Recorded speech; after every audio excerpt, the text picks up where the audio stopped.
Hello everybody, this is Marshall Burnham.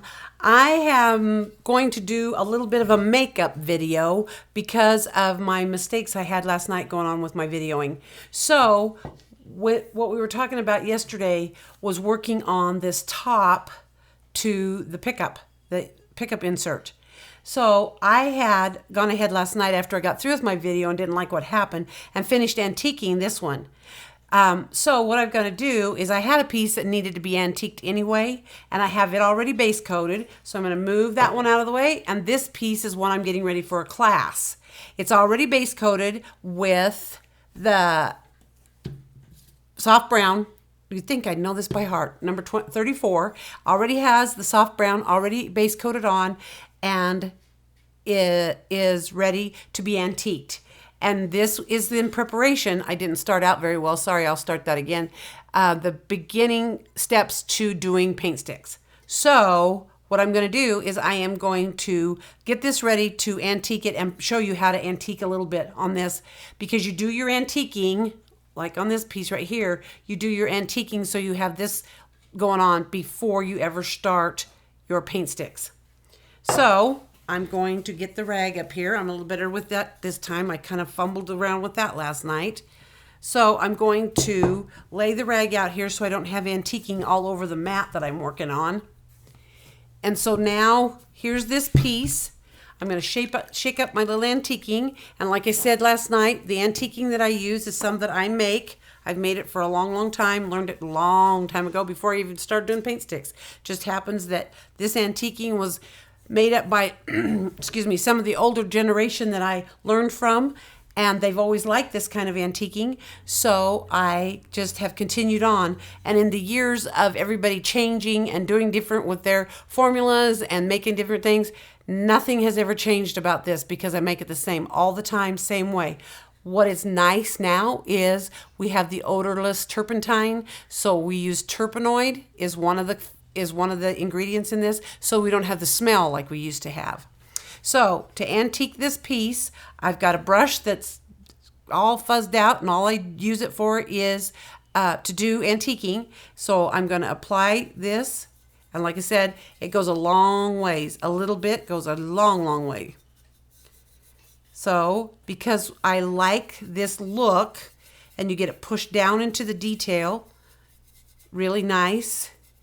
And you want it, that's why you want kind of an old scruffy brush, and you're putting this formula that I've made up, or any kind of antiquing, guys, is stuff you don't want to put on into your brush and then use that brush for something else, because it usually is something that doesn't really completely ever wash out. So I go about this far.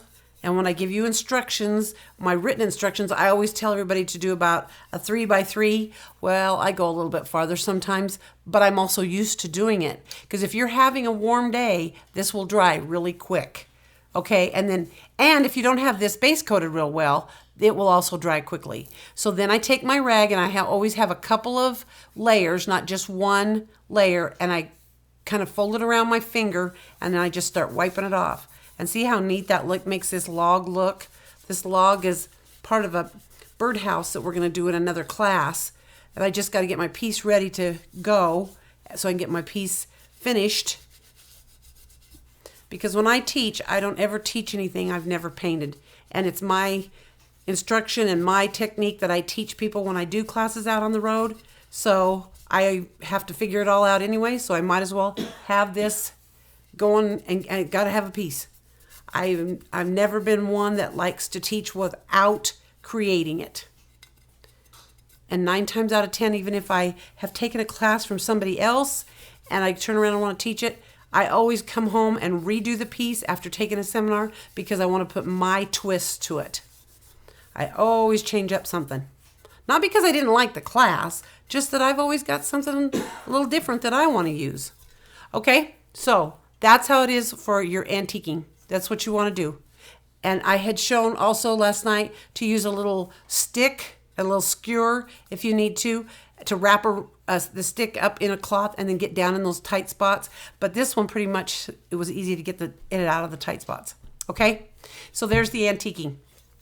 Now when you have the whole piece antiqued and you've let it dry for a couple of hours to get the solvent to dry out. The solvent, the turpenoid I was talking about, that's what does not like to have spray put on it right away, because excuse me, it will make the solvent in your product, the porcelain spray will react to it and it'll make it bubble a little bit.